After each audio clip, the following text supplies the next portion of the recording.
Biri görürsən düşüncəsiz gedib asıq-sasıq gəzir. Biri düşüncəsiz gedib hicab giyinir. İkisi də eyni şeydir. Heç fərqi yoxdur.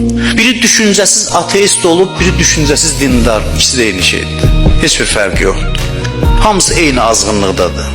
Düşüncəsiz dindarlıq dinsizlikdən böyük problemdir mənim fikrimcə. Düşüncəsiz dindarlıq. Dinsizlik ondan az ziyan vurur. Düşüncəsiz dindarlıq çox zərbə vurur. İnsanın özünə də, yaşadığı cəmiyyətə də. Dinə əməl eləməkdə məsələn, bəzi adam var 2 rükət namaz qılmaq elə bil ki 8 başlı əjdahanın başlarını kəsib. O qədər çətindir. Bəlkə sizə asan gəlir, siz bilmirsiniz o insanlar. Bu qədər çətin olmamalıdır din. Nəsə düşüncədə problem var, yanaşmada problem var ki belədir. Dinə düşüncəsiz gələn adama hər yandan çətinliklər hücum edir, aciz qalır. Çünki yolunu bilmir, din nədir bilmir, başa düşmür.